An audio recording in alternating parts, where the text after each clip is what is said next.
அன்பு நிறை மாத்திரதை ஊடக இறை மக்களே, இன்று நமக்கு கிறிஸ்து வழங்குகின்ற செய்தி கிறிஸ்துவில் வேரூன்றினால் அனைவரையும் குணப்படுத்துவோம் என்பதாகும். இன்றைய வாசகத்தில் இயேசு ஒரு இரவு முழுவதும் ஜெபித்து 12 திருத்தூதர்களை தேர்ந்தெடுக்கிறார். எந்த பணி தொடங்கினால் முதலில் ஜெபம் செய்ய வேண்டும் என்பதை இது காட்டுகிறது. அப்போஸ்தலர் பவுல் கூறுகிறார், கிறிஸ்துவில் வேரூன்றியவர்களாக இருங்கள். நாம கிறிஸ்துவோட இணைஞ்சிருந்தா அவர் சக்தி நம்ம வழியா பிறருக்கு குணமாக்கக்கூடிய வல்லமையோடு ஆசீர்வாதமா பாயும். இன்று நாம் புனித பேதுரு கிளைவரை நினைவுகிறோம். அடிமைகள், ஏழைகள், ஒதுக்கப்பட்டவர்களுக்காக அவர் தன் வாழ்க்கையை அர்ப்பணித்தார்.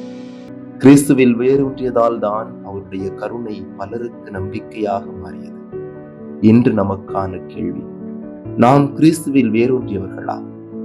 நம்ம வழியா பிறர் அன்பையும் நம்பிக்கையும் உடல்நலத்தையும் பெறுகிறார்களா? சிந்திப்போம்.